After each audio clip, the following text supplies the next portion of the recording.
Okay ना आते हैं आपके बीच में आज का विषय जो कि मैंने कहा था बहुत बहुत ज्यादा समझने सीखने और जिसके चलते आज मैं बैठ नहीं पा रहा हूं, मुझे खड़ा होकर बात करना पड़ रहा है क्योंकि टॉपिक ही ऐसा है। ठीक है ना। हम सभी जानते हैं कि परमेश्वर हमसे बात करता है। आमीन। परमेश्वर लगातार जिस दिन से पृथ्वी पर पहला आदमी बना जिसका नाम है आदम, बात करता आ रहा है। उसके बाद परमेश्वर ने बातें करी हनोक से, फिर उसने बातें करी नूह से, फिर उसने बातें करी अब्राहम से, फिर उसने बातें करी इसहाक, याकूब को भी गिनती में ले सकते। उसके बाद यूसुफ, एक ऐसा व्यक्ति जिसकी चर्चा मैं कर चुका हूं, लेकिन सबसे इंपॉर्टेंट व्यक्ति जिसके चलते परमेश्वर ने एक ऐसा राष्ट्र जिसको कहते हैं इज़राइल, उस राष्ट्र को एक लीडर के रूप में एक व्यक्ति को खड़ा किया जिसका नाम था मूसा। इंग्लिश में मोसेस और हिंदी में मूसा। उस व्यक्ति के द्वारा परमेश्वर बात करता गया। यस और नो जी। साथ ही साथ मैं समझता हूं, या उधर देख लो जल्दी से, उसका जो सॉकेट है ना निकाल के फिर लगा दो, या 1 सेकंड दीजिएगा प्लीज। बंद किया? या 1 सेकंड दीजिएगा क्योंकि हमारे ठीक घर के बगल में कुछ इलेक्ट्रिक का काम चल रहा है और जिसके चलते वाह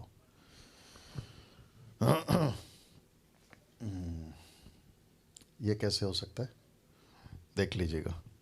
अभी क्या करें?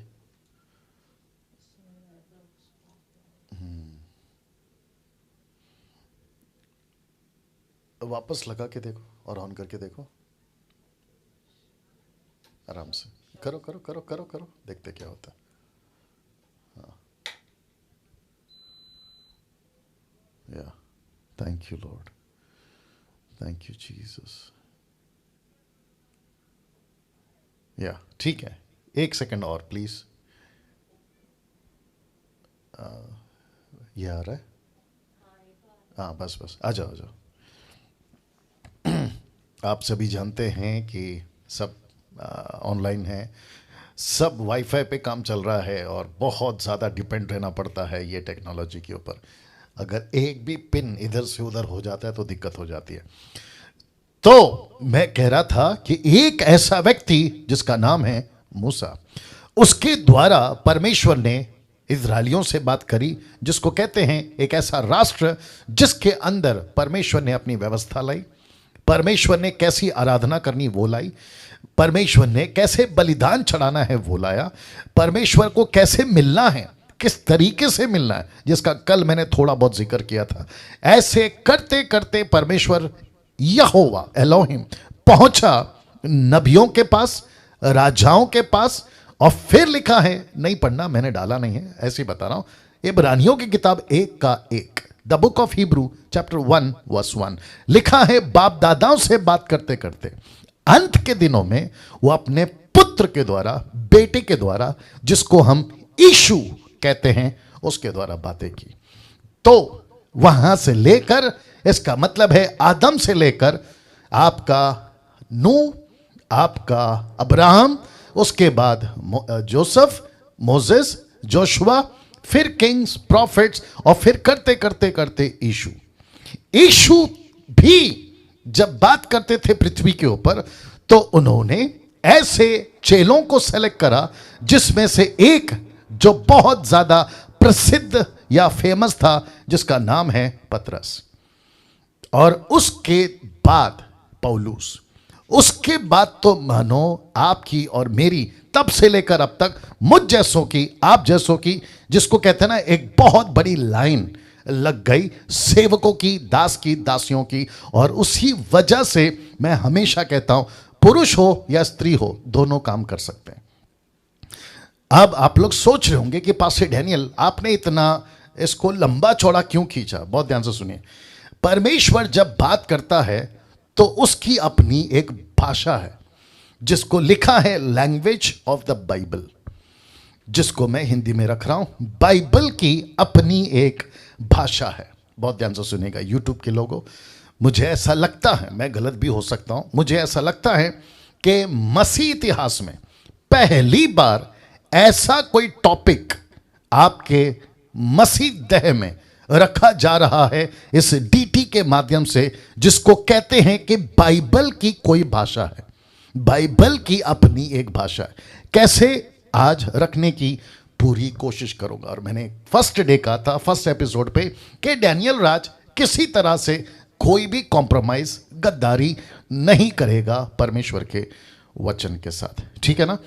तो आपने जैसे सुना कि बाइबल की अपनी एक भाषा है, इसका क्या मतलब है पास्टर डैनियल, आप बोलना क्या चाहते हैं? कुछ चीजें पहले रखूंगा, उसको देख लीजिएगा।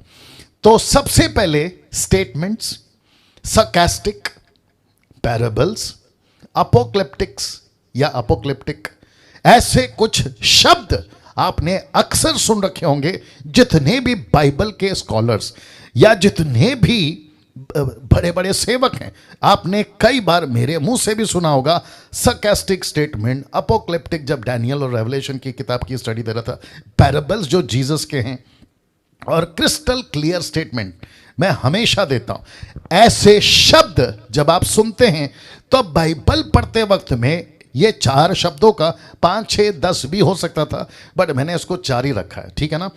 तो पढ़ते वक्त में आप जब पढ़ते हैं, आपको डिस्कशन करना है, परखना है, स्टेटमेंट कौन सा है, sarcastic कौन सा है, पैराबल्स क्या है, अपोक्लिप्टिक क्या है। ये डिस्कशन परख नहीं किया तो स्टेटमेंट को बना दोगे sarcastic को बना दोगे स्टेटमेंट, पैराबल्स को बना दोगे अपोक्लिप्टिक, और अपोक्लिप्टिक को बना दोगे पैराबल्स, इजंट इट। तो जिसके चलते आज मैं थोड़ा सा गुस्से में भी आऊंगा, क्योंकि बहुत सारे लोगों ने स्टेटमेंट को उठाकर sarcastic बना दिया और sarcastic को उठाकर, जी बोल दीजिए, स्टेटमेंट बना दिया। और जिसमें सबसे बड़ा गलती वह है जिसको कहते हैं टंग्स, अन्य भाषा।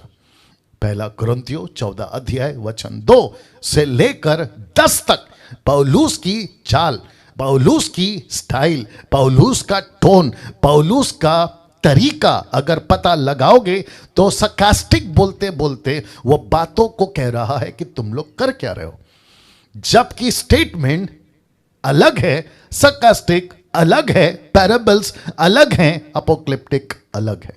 लेकिन इन सब को डिस्कशन नहीं कर रही है, माफ करिएगा मेरे शब्दों को बर्दाश्त करिएगा, डिस्कशन नहीं कर रही है 21वीं सदी की मॉडर्न चर्चेस, 21वीं सदी की मॉडर्न चर्चेस। और ऐसे ऐसे प्रीचर्स, ऐसे ऐसे सेवक और ऐसे ऐसे so called bishop, reverend, apostle, doctor, degree इतनी बड़ी बड़ी है कि वो खुद ही उसके नीचे दब सकते हैं, इतनी बड़ी बड़ी डिग्री है, आप सोच नहीं सकते हैं। एक आदमी जिसको मैं जानता भी हूं, खैर नाम नहीं लूंगा, एक आदमी बिशप लगाता है, फिर डॉक्टर लगाता है, फिर अपोस्टल लगाता है, फिर रेवरेंड लगाता है, फिर लास्ट में अपना नाम डालता है। और उसको मैं अच्छे से जानता हूं, जिसको मैं बिठाकर टीचिंग देता था वो ऐसा आदमी है। तो फिर मुझे कितना लगाना चाहिए, सोचिए। ऐसी परिस्थिति है। तो ऐसे बाइबल टीचर, ऐसे प्रीचर और ऐसे दास अगर स्टेटमेंट को स्टेटमेंट की तरह ले, मैं उनको सैल्यूट करूंगा। sarcastic को sarcastic की तरह ले, कुछ लोग शायद नहीं जानते sarcastic का मतलब क्या है, आपको समझा देता हूं। जिसको कहते हैं व्यंग कसना, जिसको कहते हैं टॉन्ट मारना, जिसको कहते हैं ताना मारना, तो sarcastic का मतलब वो है।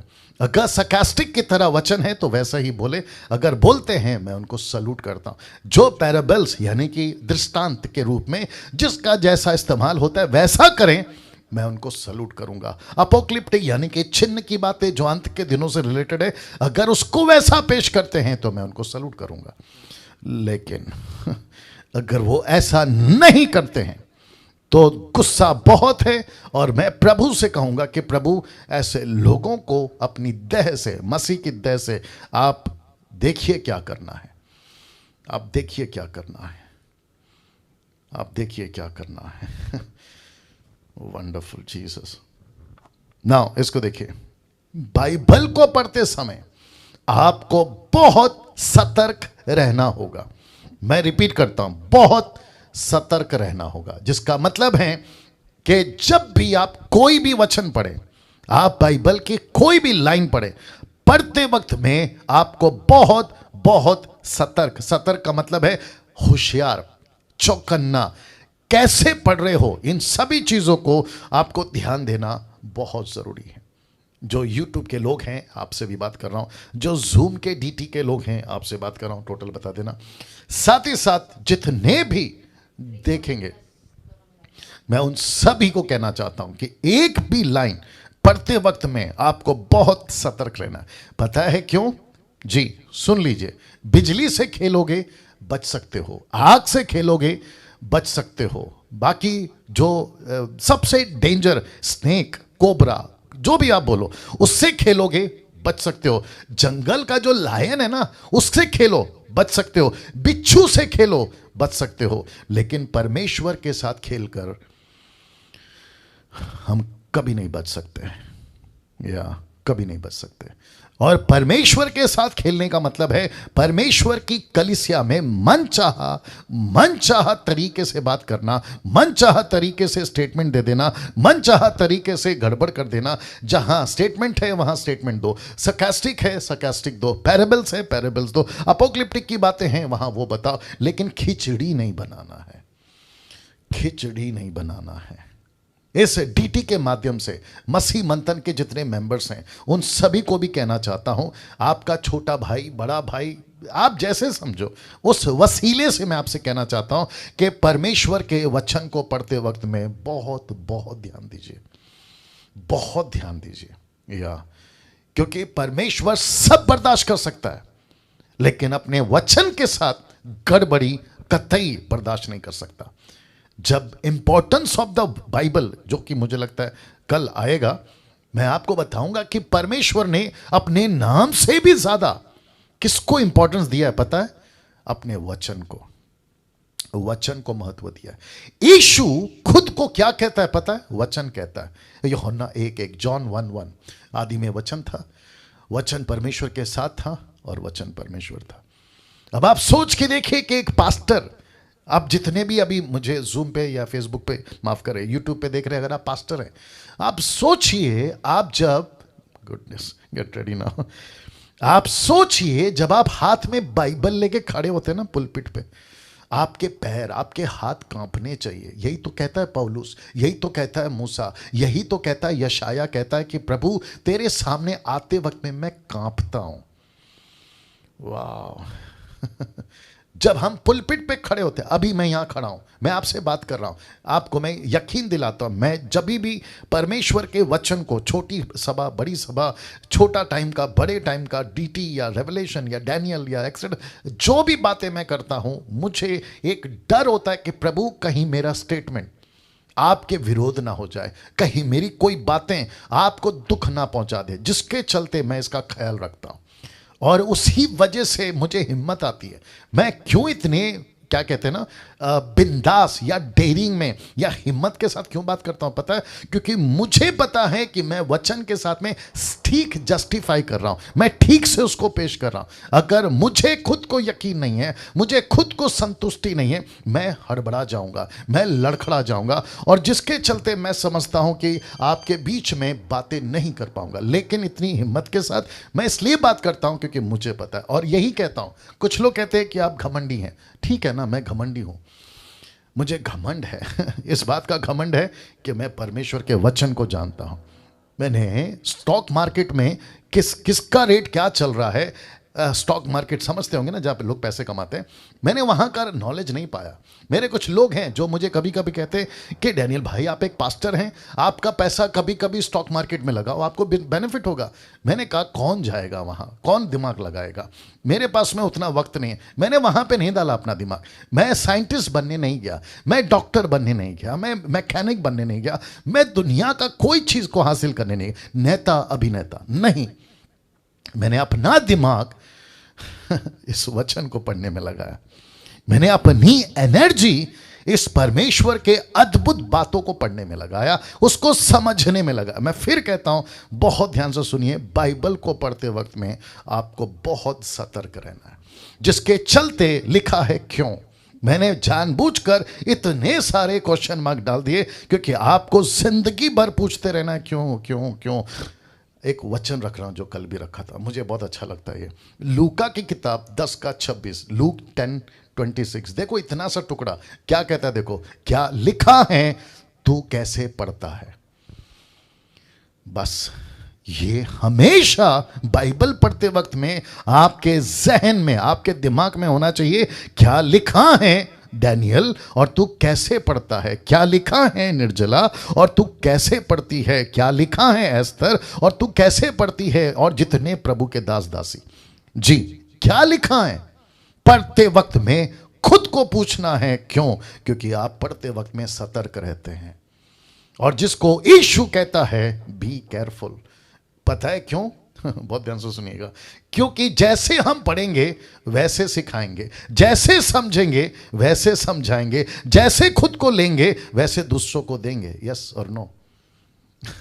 अगर सही ले लिया तो सही दे देंगे, अगर सही समझ लिया तो सही समझा देंगे, अगर सही तरीके से पढ़ लिया तो सही तरीके से पढ़ा देंगे, लेकिन अगर गलत कर दिया तो या सोचिए फिर क्या बेड़ा गर्क हो जाएगा।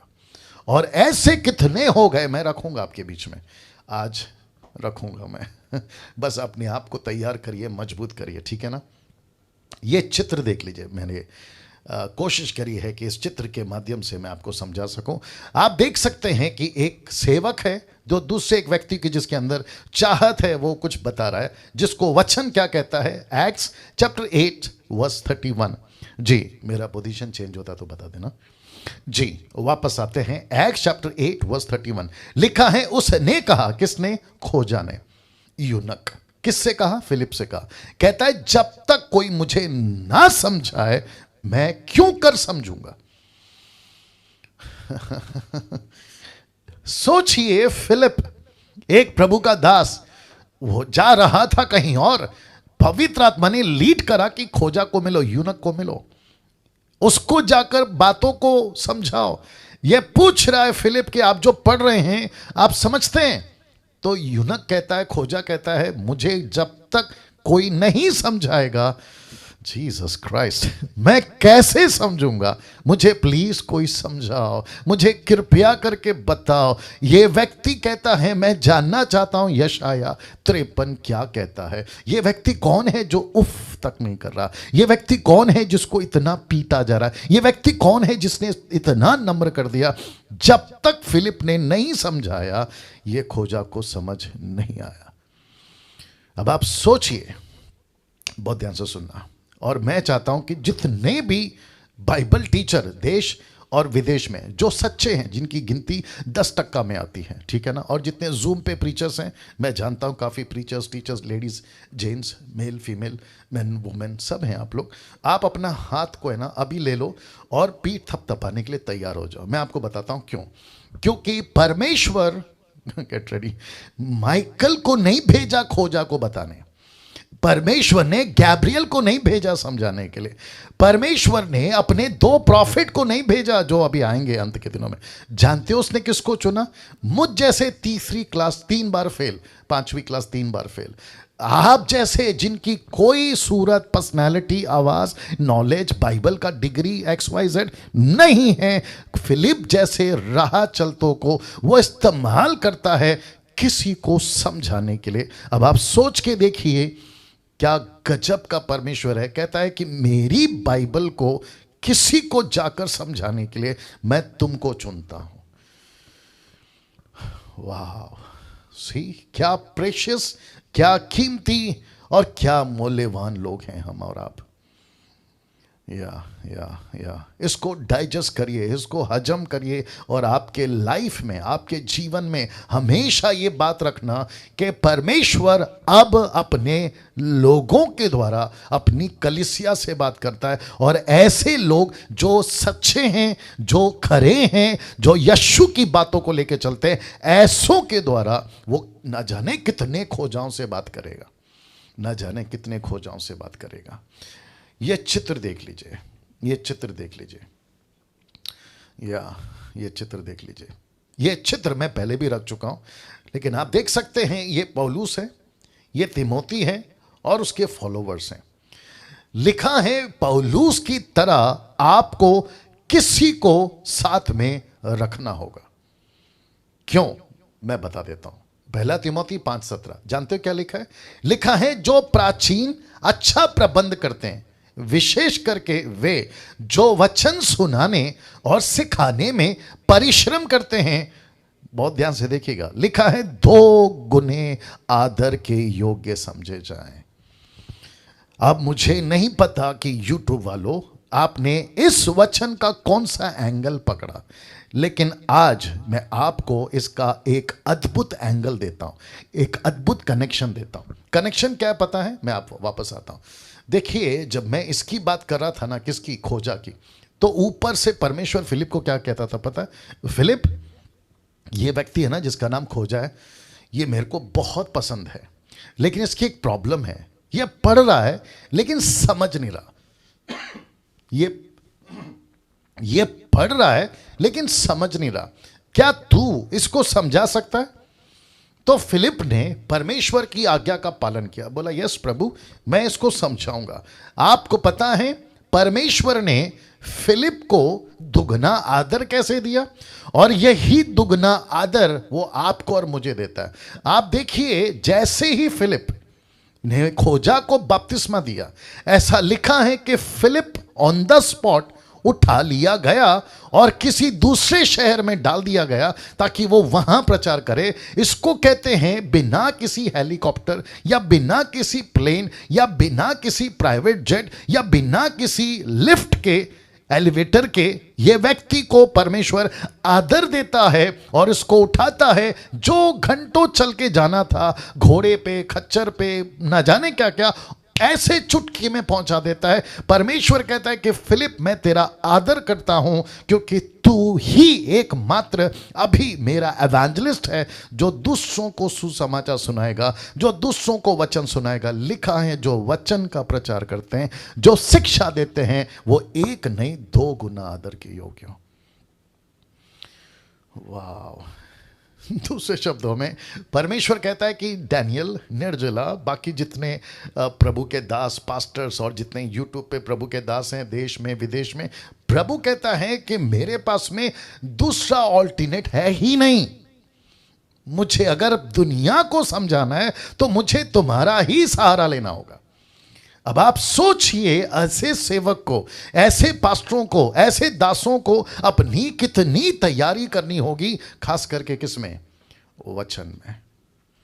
और मैं फिर कहता हूं, मुझे क्यों इतना गुस्सा आता है कभी कभी, और आज भी, और अभी भी हूं मैं गुस्से में, क्योंकि जिसके कंधे पे परमेश्वर ने पूरा खेत सौंपा था कि जाओ और अच्छी फसल काट के आओ, लेकिन गलत कर बैठ रहे हैं। ना तो बैलों का ख्याल रख रहे हैं, ना हल का ख्याल रख रहे हैं। फसल कब की तैयार हो गई है, यूहन्ना 4:35, लेकिन आंख उठाकर नहीं देख रहे हैं। और जिसके चलते परमेश्वर को क्या करना पड़ रहा है पता है?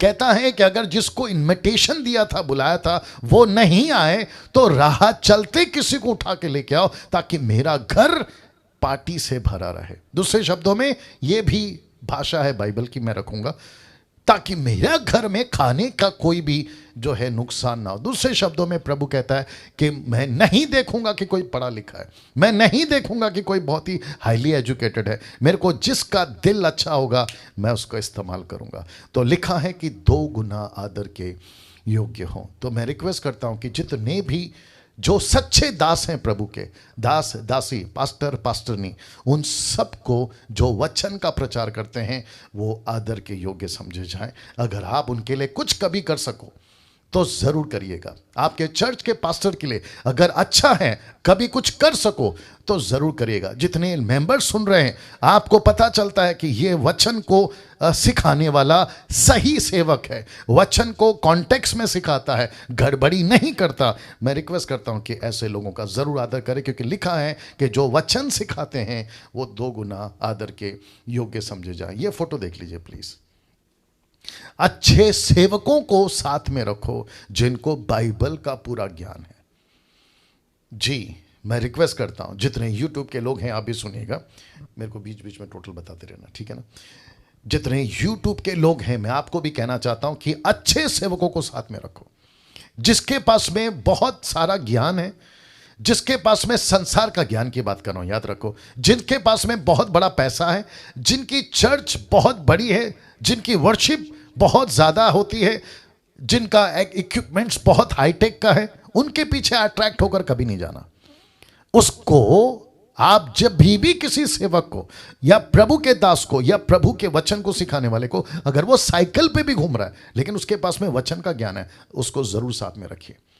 मैं ये नहीं कह रहा हूं कि गाड़ी बंगला रहने वाले अच्छे सेवक नहीं होते, होते हैं, मैं मानता हूं, लेकिन सेम टाइम आपको परखना है। यस, आपको परखना है, या आपको परखना है। तो फिर कह देता हूं, अच्छे सेवकों को साथ में रखो, उनके टच में रहो।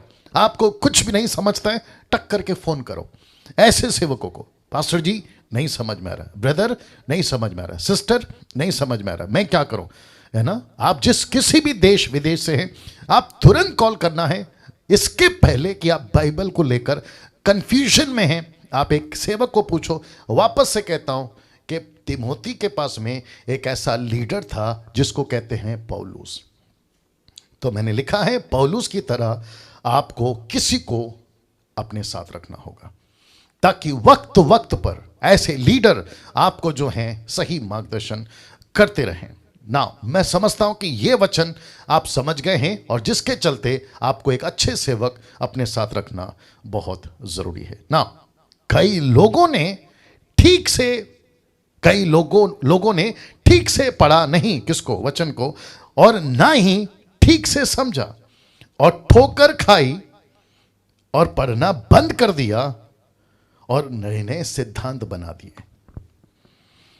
वापस आता हूं, क्योंकि लीडर सही नहीं मिला, अच्छे अगुवे को नहीं रखा साथ में, जिसके चलते लोगों ने ठीक से नहीं पढ़ा, एक, दूसरा, और ना ही ठीक से समझा, तीसरा ठोकर खाई, क्योंकि वचन ठोकर खिलाता है, मैं रखूंगा आज, ठोकर खाई, और जिसके चलते कुछ लोगों ने तो बाइबल को पढ़ना बंद कर दिया, लेकिन कई ऐसे हैं जिन्होंने नए नए सिद्धांत बना दिए। क्यों?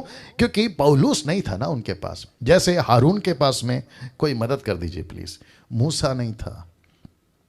जैसे ही लोगों ने कहा कि हमारे लिए ईश्वर बना, हारून ने क्या किया? तुरंत, जिसको कहते हैं ना मूर्खता का काम किया, एक ऐसा वस्तु बना दिया जो कभी लिस्ट में आ ही नहीं सकता, जो परमेश्वर की तुलना में खड़ा हो ही नहीं सकता। लेकिन क्यों ऐसा भटक गया? क्योंकि उसके पास में जी एक सही मार्गदर्शक नहीं था। और आपको अभी मेरा जो शिफ्ट है, अभी गियर शिफ्ट होगा, आप ये फोटो देख लीजिए सबसे पहले। आपको पता है ये क्रूस आज पूरी दुनिया में क्यों फेमस है पता है?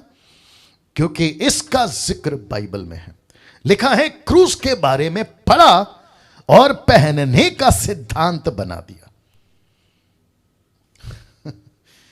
तो जिसने फर्स्ट टाइम पढ़ा था ना, उसने गलती क्या करी पता है? उसने इस बाइबल की भाषा को नहीं समझा, इस बाइबल के इंटरप्रेट को नहीं समझा। उसने क्रूस के बारे में पढ़ा, एक टुकड़ा क्रूस, दैट्स इट, उसको उठा लिया और वहां से सिद्धांत बना दिया, जिसको इंग्लिश में कहते हैं डॉक्ट्रिन बना दिया। और आपको शायद नहीं पता है, यूट्यूब के लोगों, आपको शायद नहीं पता है, देश हो या विदेश हो, आज क्रूस पहनने की एक, क्या कहते हैं ना, फैशन सा हो गया, एक फैशन हो गया। हाथ में क्रूस, गले पे क्रूस, कभी लकड़ी का, कभी प्लास्टिक का, कभी सोने का, कभी चांदी का, और पहनते इतने रुबाब से हैं और कहते हैं कि देखो मैं ईसाई हूं। तो हिंदू, मुस्लिम और सिख, बुद्धिस्ट वो अपना पहनेंगे कि देखो हम मुस्लिम हैं, हम हिंदू हैं, हम बुद्धिस्ट हैं, हम सिख हैं, अलाना फलाना। तो क्रिश्चियन भी उसमें से एक आ गया, कहते हैं कि ओके तुम्हारा धर्म वो है, मेरा धर्म ये, तुम्हारा रिलीजन वो है, मेरा रिलीजन। लेकिन यीशु ने कभी, बहुत ध्यान से सुनिए, यीशु ने कभी क्रूस इस तरीके से इस्तेमाल करने के लिए नहीं दिया था।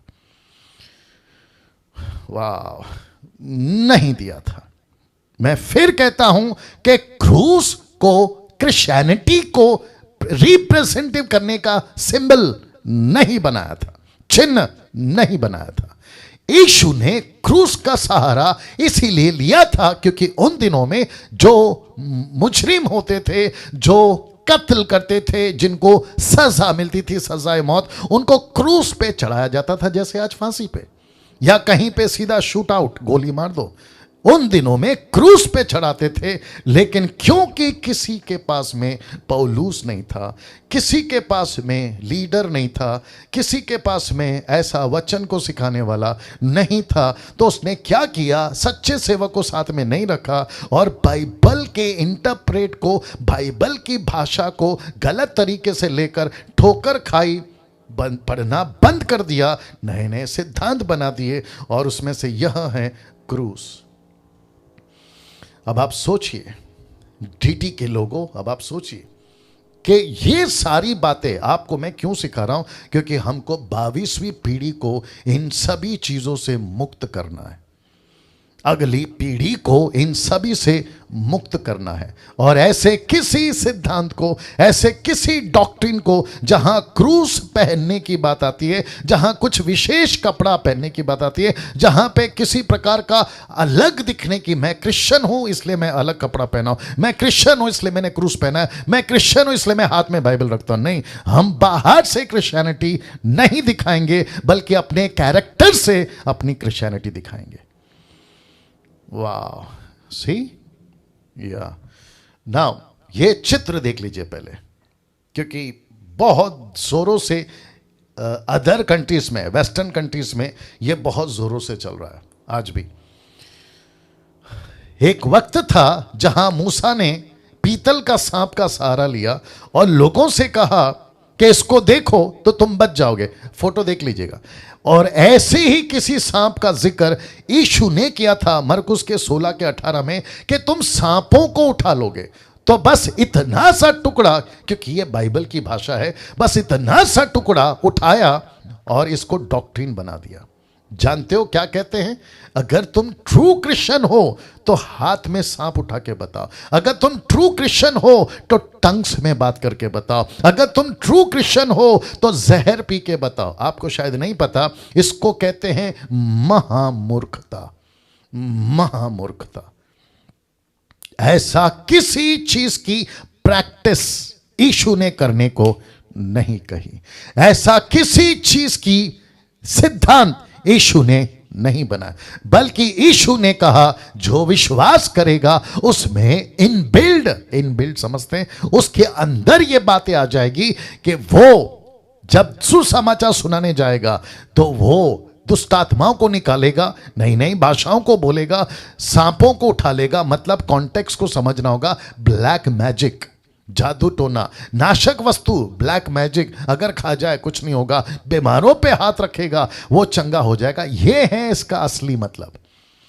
लेकिन क्योंकि पौलुस नहीं है ना किसी के साथ में, पौलुस जैसा टीचर नहीं है ना किसी के पास में, खोजा के लिए जैसा फिलिप था वैसा नहीं है ना, तो ऐसे चलते, मैंने बीच में एक पोस्ट डाला था, पोस्ट पे लिखा था और डाला भी था, खुला सांड।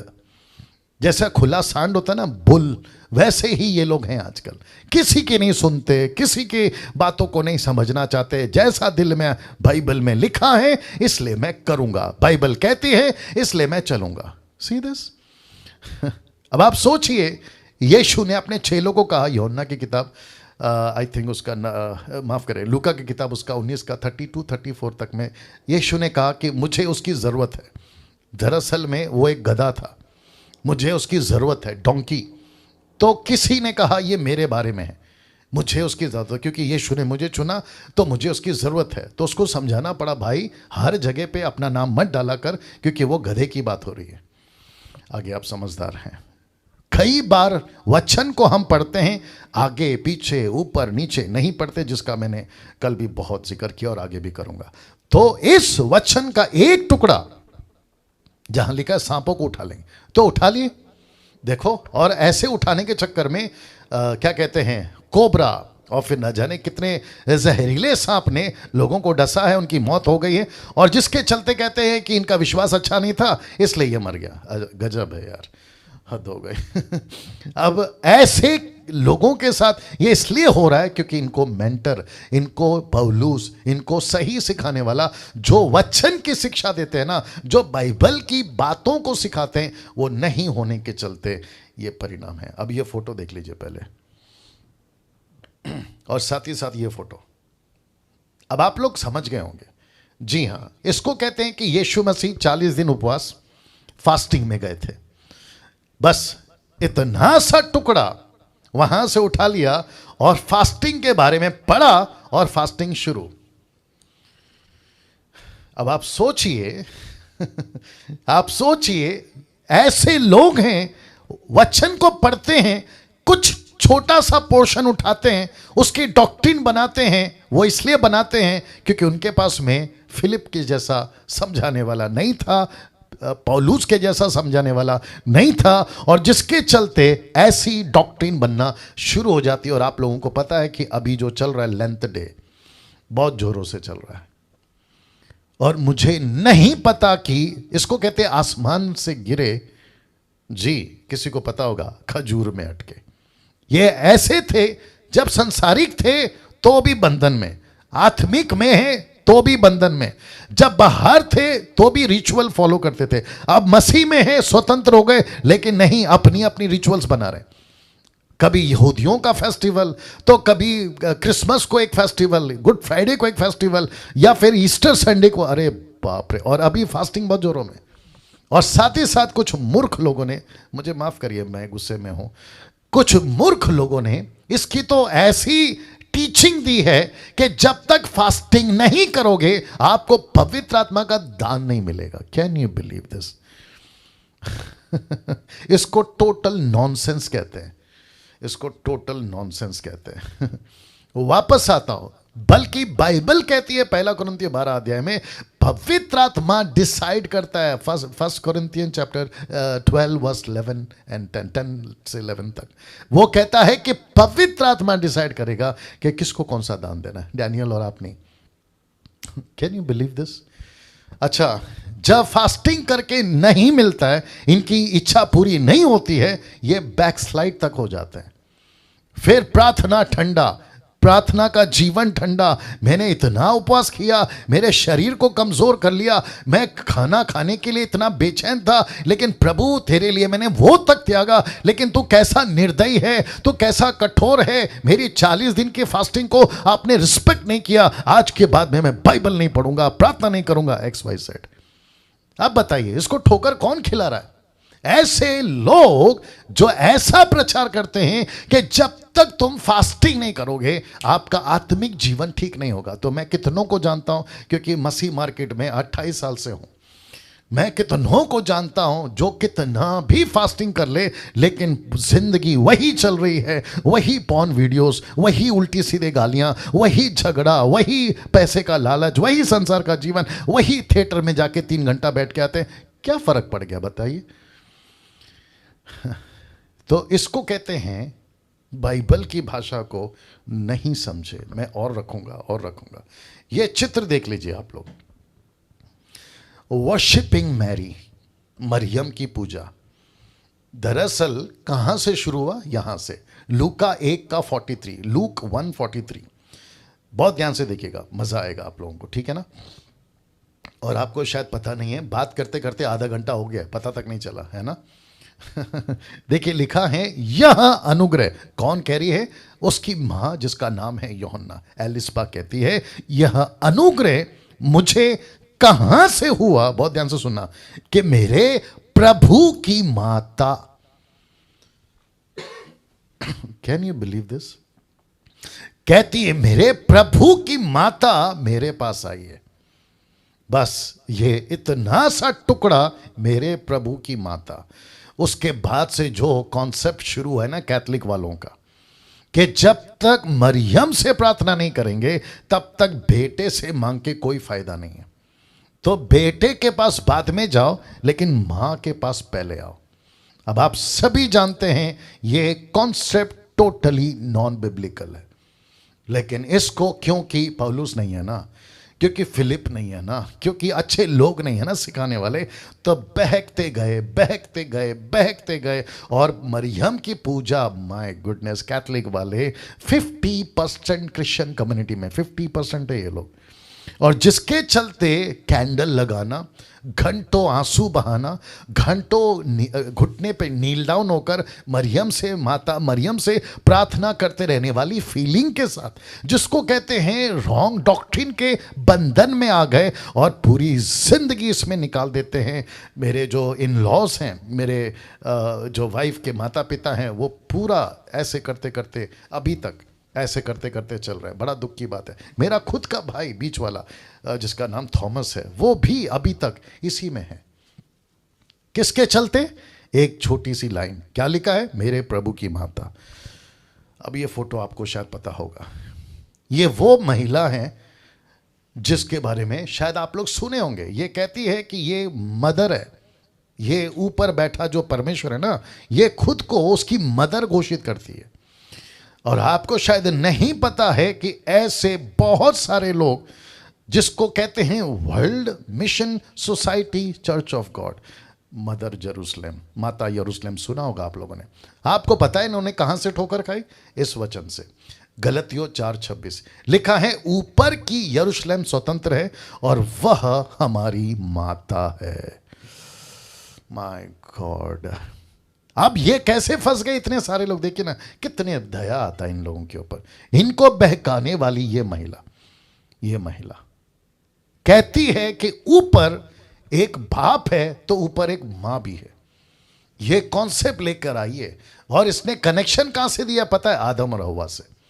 कहते जैसे परमेश्वर ने पुरुष और स्त्री को बनाया, वैसे ही परमेश्वर भी ऊपर एक पुरुष और एक स्त्री है, और मैं वो मां हूं, और तुम लोग ये कॉन्सेप्ट को लेके चलो। और आपको पता है टोटली नॉनसेंस है ये, और जिसके चलते बहुत बड़ा तबका आज भी बहुत जोरों से इनका काम चल रहा है। अगर कोई यूट्यूब पे, जूम पे अगर इनको कोई फॉलो करता है, मैं रिक्वेस्ट करता हूं कि अनफॉलो करो, अनसब्सक्राइब करो, जाना बंद करो, इनको घर पे बुलाना बंद करो, क्योंकि ये तो डूबेंगे नहीं, डूब चुके हैं, तुमको भी ले डूबेंगे और बेड़ा गर्क हो जाएगा ना। इसको देखिए, बहुत ध्यान से समझना है। अब यहां से अब हम दूसरी शिफ्ट पे जा रहे हैं। जब भी आप बाइबल को पढ़ते हो तो आपको एक अलग भाषा पढ़ने को मिलती होगी। मैं जब पढ़ता हूं मुझे मिलती है। मैं जब पढ़ता था, शुरुआत के दिनों की बात कर रहा हूं, मुझे बहुत मिली थी, जैसे कि आप लोगों को भी मिली होगी। जैसे कि ये क्या कहते हैं ना, एग्जाम्पल के रूप में आपके लिए फोटो रखा है, जिसको यूहन्ना की किताब 15:1 क्या कहता है? देखो, the book of John chapter 15:1 क्या कहता है? देखो, सच्ची दाखलता मैं हूं, मेरा पिता किसान है। ये कौन सी भाषा है? ये कौन सी भाषा है? कैसे बोल सकते हैं ये भाषा को? कैसे एक्सेप्ट कर सकते हैं ये भाषा को? मुझे तो शुक्र मनाना है ऐसे लोगों का कि किसी ने परमेश्वर को अंगूर नहीं बनाया अभी तक। मुझे शुक्र बनाना है उन लोगों का कि किसी ने अंगूर की डाली को वर्शिप करना शुरू नहीं किया, क्योंकि कितना सटीक लिखा है। देखो, सच्ची दाखलता मैं हूं और मेरा पिता किसान है। और मुझे इस बात का भी खुशी है कि किसी ने परमेश्वर को अभी तक किसान नहीं बोला। और मुझे नहीं पता अगली 22वीं 23वीं पीढ़ी में अगर ऐसा कोई वाले आ भी गए कि परमेश्वर नहीं है, वो अंगूर है, ऐसे बोलने वाले भी आ जाएंगे। ये वचन देखिए, मैं दाखलता हूं, तुम डालियां हो। ये कौन सी भाषा है? ये कौन सी भाषा है? सोच के देखिए आप। जबकि परमेश्वर कहता है अपने आप को रखने के लिए, परमेश्वर ये तरीके से, मैंने शुरुआत कहां से करी? आदम से बात किया, हनोक से बात किया, नूह से बात किया, मूसा से, अब्राहम से, इसहाक, याकूब, मोसे, जोसेफ, मोसेस, फिर उसके बाद में कई लोगों तक, और यीशु, पतरस और यूहन्ना, पौलुस।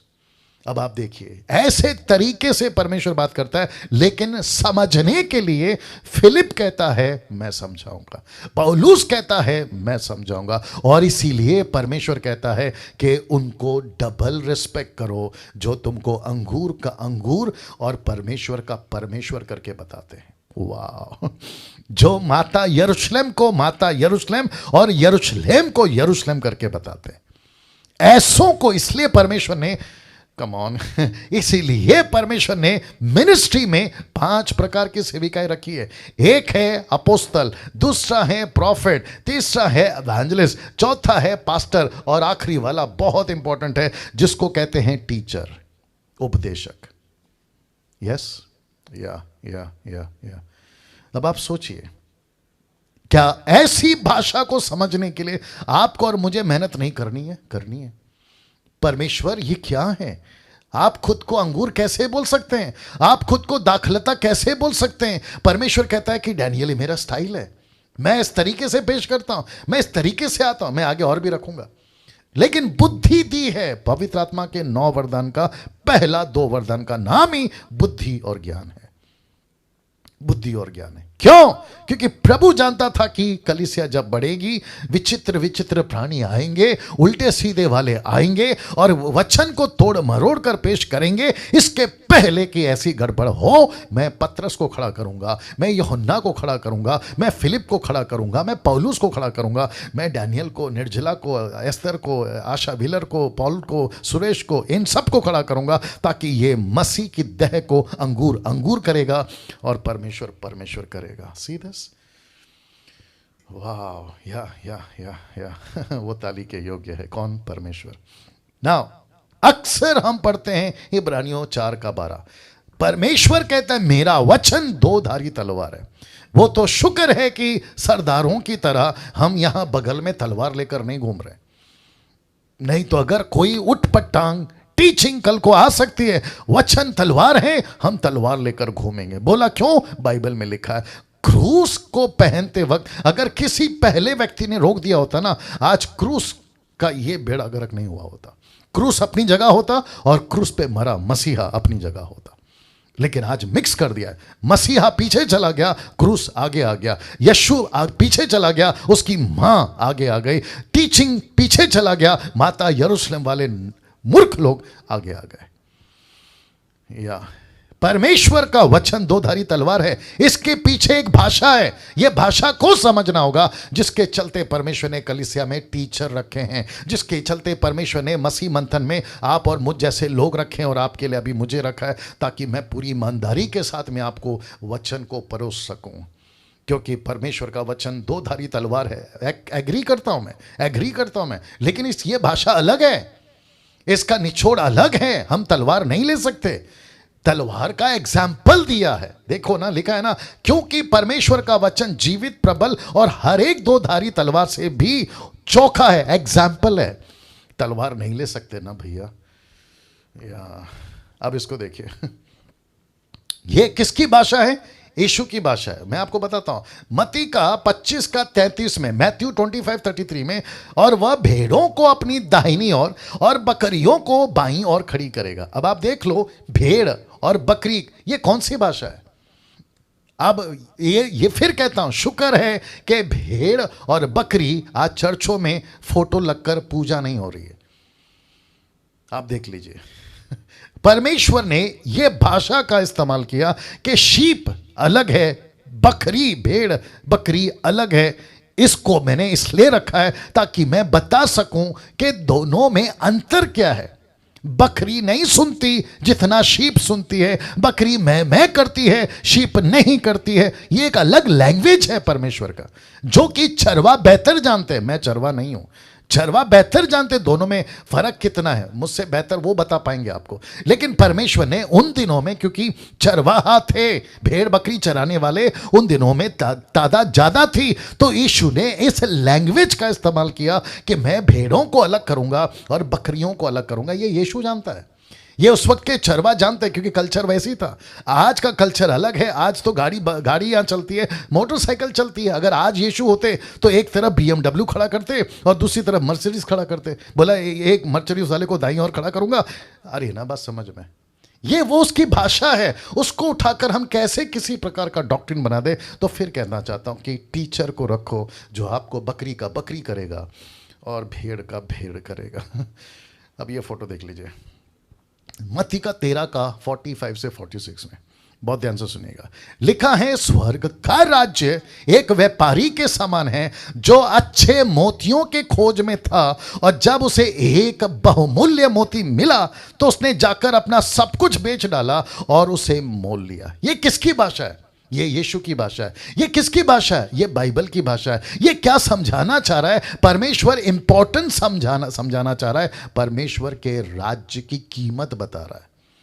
कह रहा है कि जब तुमको परमेश्वर का राज्य मिलता है ना, तो वो पर्ल्स के समान है, मोतियों के समान है। आपको बाकी सब बेचना पड़े ना, देखो लिखा है ना, उसने सब कुछ बेच दिया। जक्कई ने क्या किया? सब कुछ दे दिया। इसको ऐसे गिनना है आपको। परमेश्वर, जीसस क्राइस्ट, मुझे अभी बीच में किसी ने, नहीं आज इनफैक्ट मुझे किसी ने कॉल किया और बोला कि पास्टर डैनियल प्रार्थना करो। मैंने बोला क्या करना है? कहता है कि मुझे बहुत दर्द होता है बॉडी में, मुझे झटके आते हैं। शायद हो सकता है मेरा वीडियो देखेगा वो। बात करते करते मैंने उसको एक बात पूछा। मैंने कहा कि आपके जीवन में कुछ ऐसी आदत हैं जो आप लेके चलते हैं? तो उसने कहा कि यस। मैंने बोला क्या? वो कहता है मैं 20 साल से गुटखा खा रहा हूं। 20 साल से गुटखा खा रहा हूं। मैंने उसको कहा मैं आपके लिए प्रार्थना नहीं कर सकता। बोला क्यों? मैंने कहा जब तक गुटखा नहीं छोड़ोगे, मैं यीशु से प्रार्थना कर कर यीशु की डांट नहीं सुनना चाहता हूं, क्योंकि यीशु उल्टा मेरे को बोलेगा तू क्यों गलत काम कर रहा है डैनियल, इसके जीवन में मैं कैसे आ सकता हूं, क्योंकि ये व्यक्ति 20 साल से गुटखा खा रहा है। कहता है मुझे स्वीकार किया हुआ है, 3 साल से मेरे पीछे चल रहा है, लेकिन इसकी गुटखा नहीं छूट रही है। अब बताइए ऐसे व्यक्ति के साथ में मैं प्रार्थना कर सकता हूं? नहीं कर सकता। हाँ, उसकी तसल्ली के लिए प्रार्थना कर सकता हूं, वो खुश होगा, लेकिन प्रभु नहीं खुश होगा। वो ऑफरिंग तक भेज देगा, लेकिन प्रभु बोलेगा तेरे को तो मार पड़ेगी डैनियल जब तू ऊपर आएगा, क्योंकि लिखा है एक व्यापारी अच्छी मोतियों की खोज में निकला, और जब मिल गई तो उसने बाकी सब बेच दिया। क्यों पता है? बाकी सब इसलिए बेचा क्योंकि उसको इस एक मोती का कीमत पता चल गया। ओ आप नहीं समझे। आपको बाकी सबको बेचना होगा क्योंकि आपको यीशु की मोती का कीमत पता हो जाना चाहिए। आपको पता है उससे गुटखा क्यों नहीं छूट रहा है? क्योंकि उसको यीशु जो मोती है ना, उसकी कीमत नहीं मालूम। आपको पता है किसी किसी का दारू नहीं छूट रहा है क्योंकि उसको यीशु का जो है ना मोती, उसकी कीमत नहीं पता। आपको पता है कई लोगों की गर्लफ्रेंड बॉयफ्रेंड नहीं छूट रही है क्योंकि उसको मोती का वैल्यू नहीं पता है। कौन? यीशु। आपको पता है कईयों के एक्स्ट्रा मैरिटल अफेयर नहीं छूट रहे हैं क्योंकि उनको वैल्यू नहीं पता है कि उसको क्या मिला है, मोती मिला है। वाह, सी। कुछ लोग कहते हैं मेरे से पाप नहीं छूट रहा, मेरे से झूठ नहीं छूट रहा, मैं कैसे इसको अलग करूं? तो परमेश्वर कहता है कि देख बेटा, इसको देख, ये एक ऐसा व्यापारी है, जब इसको मोती मिली, कौन सी? बहुमूल्य, बहुमूल्य, बहुत कीमती, इसने अपना सब कुछ बेच दिया और उसको खरीद लिया। सी, क्या ऐसा लाइफ, क्या ऐसी भाषा, ऐसी टीचिंग कौन देता है? यीशु के टीचर्स, यीशु के प्रीचर्स, जिसको उसने मसीह की देह में रखा है।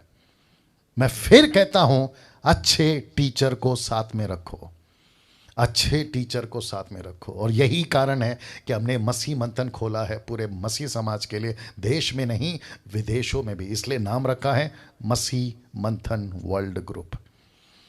आपका मैं वेलकम करता हूं। अगर आपको हम मसीह मंथन वाले, आपको यीशु की तरह सही शिक्षा देने वाले, पौलुस की तरह सही शिक्षा देने वाले, पतरस की तरह सही शिक्षा देने वाले लग रहे हैं, आपका स्वागत है। आइए हमसे जुड़िए और मिलकर मसीह की देह को तैयार करेंगे। या ना मत्ती 7:6 में वापस यही मोती आ गया। देखो क्या लिखा है, पवित्र वस्तु कुत्तों को ना दो और अपने मोती सूअरों के को आगे मत डालो, ऐसा ना हो कि वे उन्हें पांव तले रौंद दे और पलट कर तुमको फाड़ डाले। कौन सी भाषा है? कुत्ता किसको कह रहा है? सूअर किसको कह रहा है? मोती किसको कह रहा है? यह भाषा है बाइबल की। अगर पढ़ते पढ़ते ये भाषा को नहीं समझे तो गड़बड़ कर बैठोगे। कहोगे कि परमेश्वर किसी को कुत्ता बोल रहा है, क्यों कुत्ता बोल रहा है पता लगाओ। परमेश्वर किसी को सूअर बोल रहा है तो क्यों बोल रहा है पता लगाओ, क्योंकि परमेश्वर को कोई दिलचस्पी नहीं है तुमको कुत्ता और सूअर बुलाने में।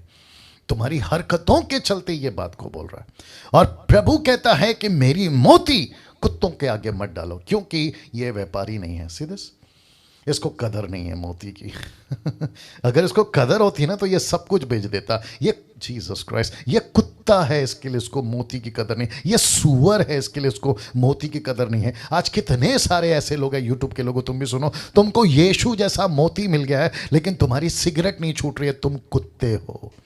तुमको मोती जैसा यीशु मिल गया लेकिन तुमसे दारू नहीं छूट रही है, तुम सूअर हो। तुमको मोती जैसा यीशु मिल गया लेकिन गंदगी की जिंदगी नहीं छूट रही है, तुम सूअर और कुत्ते। इसलिए तो लिखा है ना कि मोतियों को सूअर और कुत्तों के आगे मत डालो।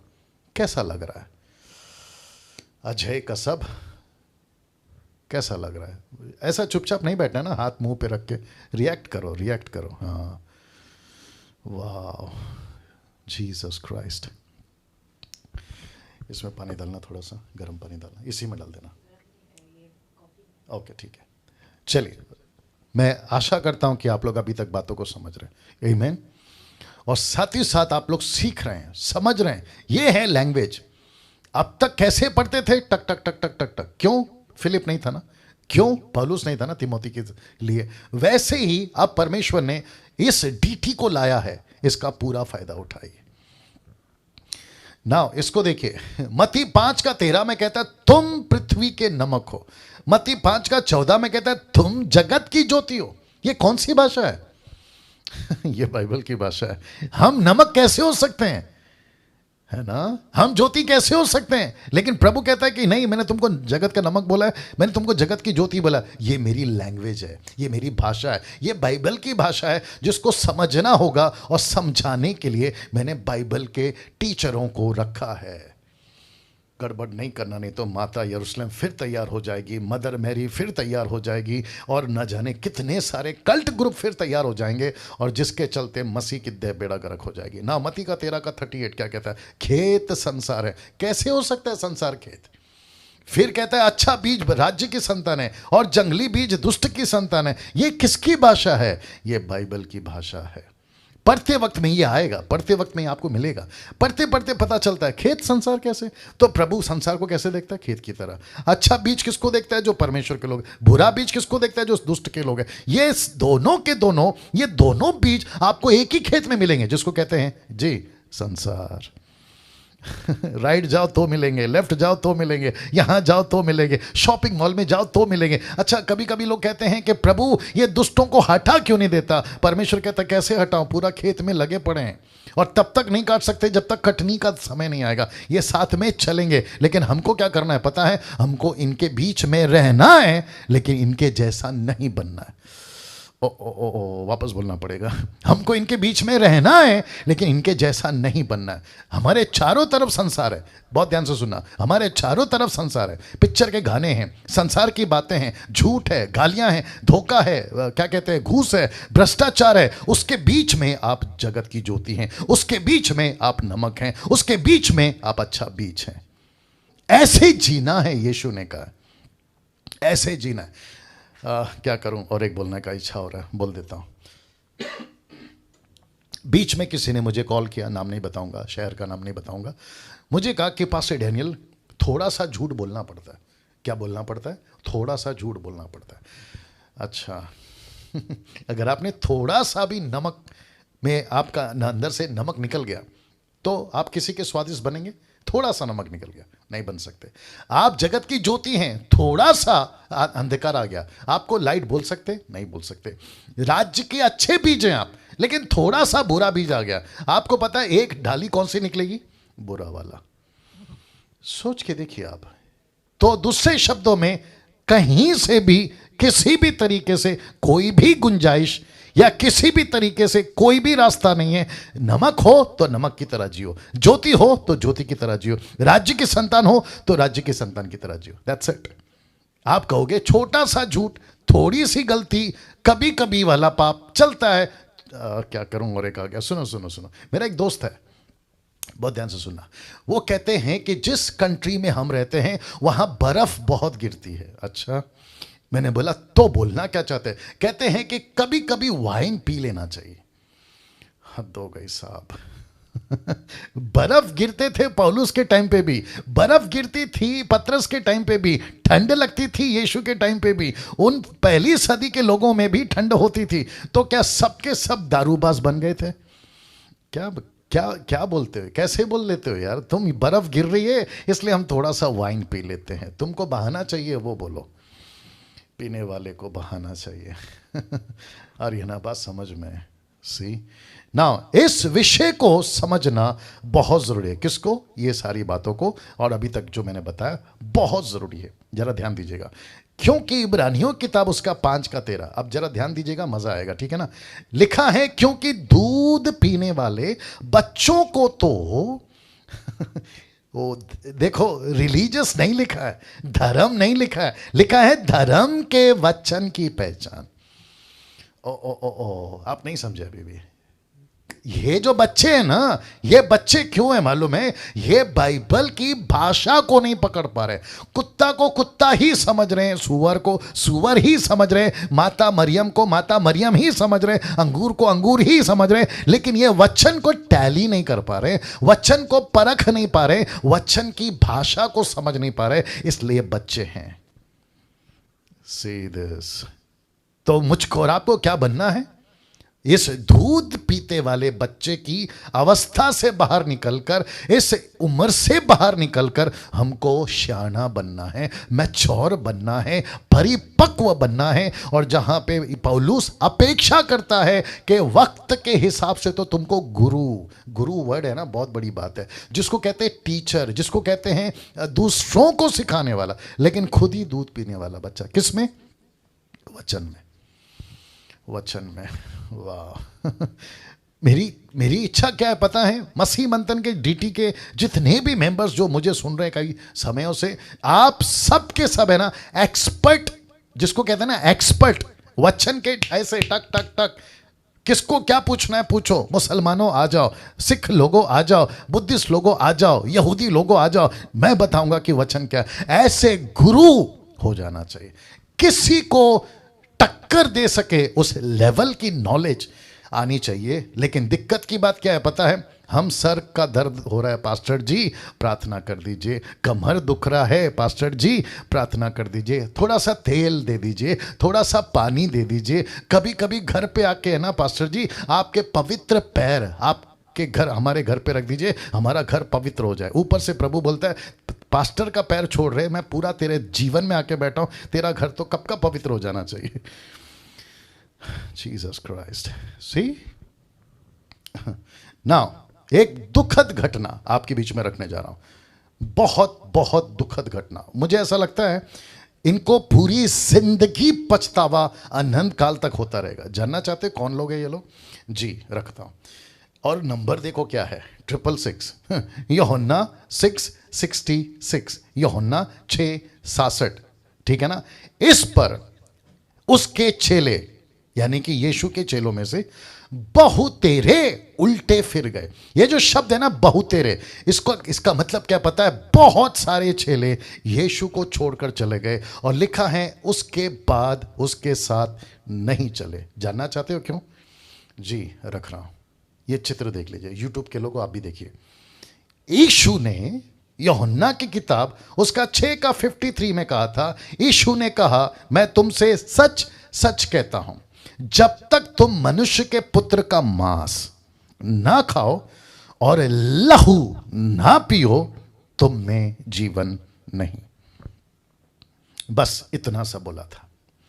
तो जीसस क्राइस्ट, जो पीछे चले गए ना, मूर्ख टाइप के लोग जो पीछे चले गए ना, यीशु की भाषा को नहीं समझे, यीशु की बाइबल की भाषा को नहीं समझे, यीशु के तरीके को नहीं समझे, वो कहने लगे हम कैसे किसी का मांस खा सकते, हम कैसे किसी का लहू पी सकते। दरअसल यीशु कह रहा था मेरा मांस मेरा लहू का मतलब है प्रभु भोज, जिसको पौलुस को स्पष्ट बताया कि दाखरस और रोटी, जिसका जिक्र मैंने पिछले संडे हम सब ने लिया भी है ना, ये इसकी बात थी। लेकिन देखो यीशु की मांस वाली भाषा, यीशु की लहू वाली भाषा ये लोग नहीं समझे, और इनकी मूर्खता की लेवल देखो। रुककर पूछ सकते थे ना, जैसे चेलों ने पूछा मत्ती के 13 अध्याय में, पतरस ने पूछा, प्रभु ये जो आप खेत के बीच का दृष्टांत बता रहे हैं, जरा हमको खुल के बताएंगे? ऐसा नहीं पूछ सकते थे? पूछ सकते थे ना, लेकिन नहीं पूछे। मूर्खता देखो। मैंने क्या रखा था कि जब पढ़ते हैं नहीं समझते तो क्या करते हैं, पढ़ना बंद कर देते हैं और यीशु को छोड़ देते, नहीं तो कोई दूसरा सिद्धांत, नहीं तो डॉक्ट्रिन बनाते हैं। इन्होंने भी वही किया। जब नहीं समझा, क्या करूं? अभी जितने यूट्यूब पे मसीह मंथन के लोग, आप लोग, और ज़ूम पे लोग हैं, आपको भी कभी कभी है ना मेरी बातें नहीं समझ में आती है, तो आप लोग क्या करते हैं, उल्टा सीधा वीडियो बनाते कि डैनियल राज ने ऐसा करा, डैनियल राज ने वैसा बोला। उसके बजाय आके पूछो यार, आके पूछो। यीशु को पूछ सकते थे ये लोग कि आपका मांस और लहू का मतलब क्या है, जरा प्लीज बताइए। ये नहीं बताया, जबकि यीशु खुद कहता है, यहोवा खुद कहता है लहू नहीं पीना। याद होगा ओल्ड टेस्टमेंट में लहू पीना मना है, क्योंकि लहू में प्राण होता है। लेविटिक्स चैप्टर 11 वर्स 17, माफ करें 17 का 11, नहीं पीना, लहू नहीं पीना। लेकिन यहाँ पे यीशु कह रहा है तुम मेरा मांस खाओगे, मेरा लहू पियोगे। तो ये भाषा है उसकी, ये भाषा को समझना चाहिए था। जैसे यीशु अंगूर नहीं है, यीशु अंगूर का डाली नहीं है, लेकिन उन्होंने इस्तेमाल किया। वचन बीज नहीं है, वचन तलवार नहीं है। मैं बहुत कुछ रख सकता था, लेकिन मैंने देखा कि वक्त कम पड़ जाएगा, बट जितना रखा है उसको देना है अभी। यीशु के चेले उसको छोड़कर चले गए। देखो कितने सारे, बहुत सारे। कहीं यही गलती हमसे ना हो जाए, इसलिए मैं रिक्वेस्ट करता हूं कि यीशु को तो आपको रखना है, वचन को खूब पढ़ना है। मैंने कल बताया ना, कम से कम 30 से 40 चैप्टर आपको डेली पढ़ना है, डेली पढ़ना है। पता है क्यों? ताकि आप मजबूत हो जाए। दूसरा क्या काम है बताइए पृथ्वी के ऊपर? हम यहाँ पे नेता बनने तो नहीं आए, हम कोई क्या कहते हैं ना, एक्टर्स बनने तो नहीं आए। हमको कौन सा मिस यूनिवर्स बनना है या मिस वर्ल्ड बनना है, या फिर दुनिया का टॉप का है ना 10 एक्टर में से कोई मॉडल बनना नहीं बनना है सर। हमको डॉक्टर, इंजीनियर, हमको तो प्रभु का सेवक बनना है। और अगर उसी फील्ड में हम बाइबल को नहीं पढ़ रहे 30 से 40 चैप्टर, तो फिर मतलब क्या हो गया बताइए? और जिसके चलते मैं फिर कहता हूँ, टीचर रखो, एक ऐसे शिक्षक रखो जो आपको सही। पंजाब के लोगों, खास करके आप लोगों ने बहुत उल्टे सीधे लोगों को रख लिया, जो कोई तेल बेच रहा है, पानी बेच रहा है, बेड़ा गर्क कर रहा है। और कर्नाटका, आंध्र प्रदेश, तमिलनाडु, गुजरात, अफ्रीका का तो बात ही मत करिए। सही लोगों को रखिए, नहीं तो फिर आपको ठोकर लगेगी और आप यीशु को छोड़ के बैठ जाओगे ना। एक स्टेटमेंट दे रहा हूं, देखिएगा। लिखा है, सोचिए यीशु के साथ रहकर अगर उसके चेले ठोकर खा सकते हैं, तो हमें कितना संभल कर वचनों को समझना होगा। वाह, सी, अगर यीशु को रखकर उसके चेले ठोकर खा सकते हैं। आज तो यीशु नहीं है, उसकी बाइबल है। आज तो चर्च है, आज तो वचन है, यीशु नहीं है ना, तो फिर हमको कितना संभल के रहना है। नाउ यीशु का स्टेटमेंट आपके बीच में रख रहा हूं। मत्ती 11:6 लिखा है, धन्य है वह।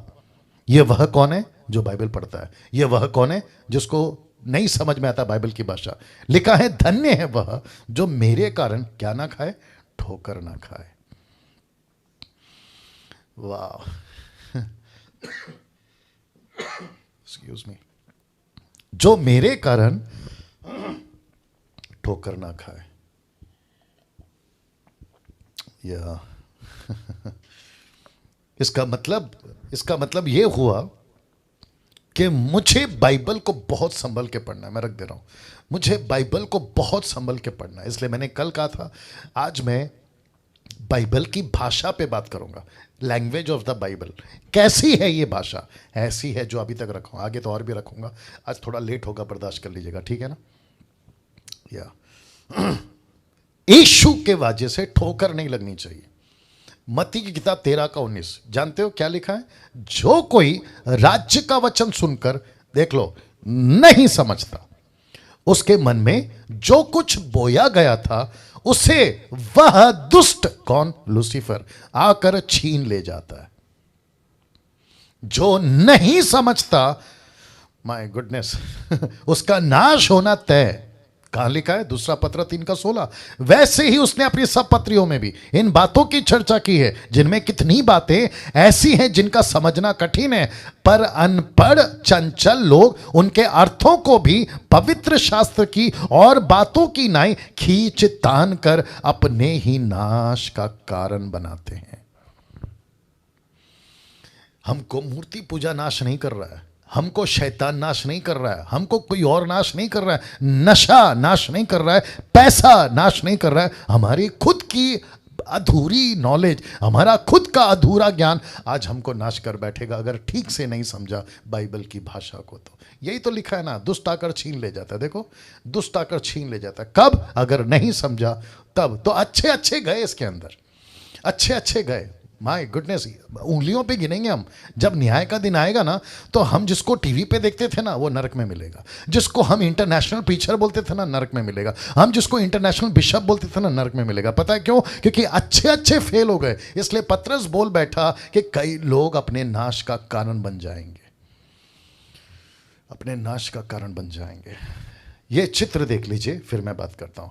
लिखा है 3 लेवल्स ऑफ क्रिश्चियंस। मैं रिपीट करता हूं, 3 लेवल्स ऑफ क्रिश्चियंस। अंडरस्टैंडिंग आपको समझना होगा। क्या? एक है 100, दूसरा है 60 और तीसरा है 30।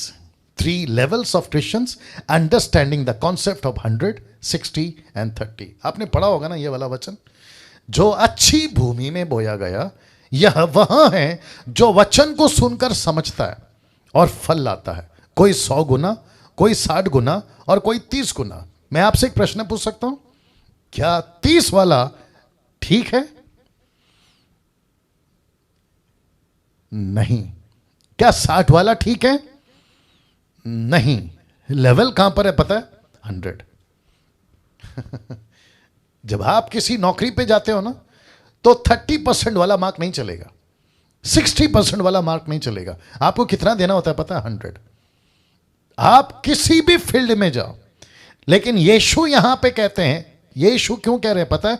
क्योंकि ऐसे 3 तरह के क्रिश्चियन तब भी थे, ये 3 तरह के क्रिश्चियंस आज भी हैं। और ये 100 गुना, 60 गुना, 30 गुना।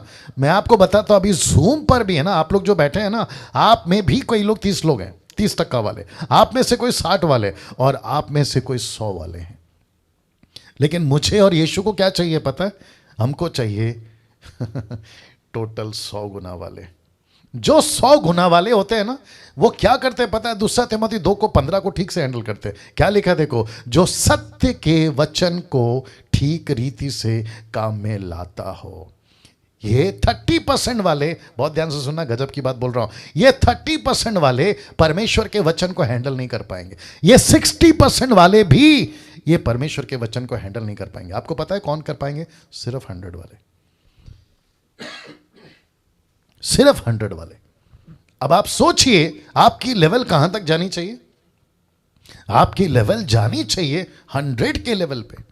आपका क्या कहते हैं, एक्सपीरियंस बाइबल का, आपका अंडरस्टैंडिंग बाइबल का, आपको परमेश्वर के राज्य को समझने का लेवल 100 होना चाहिए। ना 30 चलेगा, ना 60 चलेगा, लेकिन हमको पूरा का पूरा 100 चाहिए ना। मैं समाप्ति पे भी आ रहा हूं और साथ में आपको यहां से आपको कौन से बताओ। अब ये तीसरा लेवल आ गया, ये 3rd लेवल है। कैसे, मैं आपको बताता हूं। अब आप सभी ये चित्र को एक बार देख लीजिएगा और साथ ही साथ ये पूछेगा यहां क्या क्या था, यहां क्या क्या था, मतलब यहां पे क्या क्या था या क्या क्या हुआ था, ठीक है ना। जो अलग भाषा में बातें हुई, जैसे कि सांप को बोला लेकिन वो शैतान था, स्त्री का बीज को बोला लेकिन वो यीशु था, राइट। जिसके चलते 3:15, मैं तेरे और स्त्री के बीच में बैर और तेरे वंश और उसके वंश के बीच में बैर उत्पन्न करूंगा। तो इस बगीचे में परमेश्वर ने डायरेक्ट नहीं कहा कि शैतान, तू शैतान है और औरत हव्वा तेरे द्वारा यीशु पैदा होगा, ऐसे नहीं बोला। यहां पे बातों को चेंज करके, भाषा अलग करके, एग्जाम्पल में सांप शैतान था लेकिन सांप कहा, यीशु था लेकिन स्त्री का बीज बोला। तो शुरुआत कहां से हो गई बाइबल की भाषा? ठीक यहां से। तो शुरू से ही पढ़ते वक्त में आगे जैसे बढ़ोगे, आपको बाइबल की भाषाओं को समझना जरूरी है, इसलिए ये रखा है मैंने। तो फिर से कहता हूं, कुछ लोग कहते हैं कि हमको बाइबल कठिन है। मेरा दावा है कल से लेके आज तक और बाकी के 2 तक आपको बाइबल कभी कठिन नहीं लगेगी अगर इस एंगल से पढ़ोगे या इस एंगल से पढ़ोगे।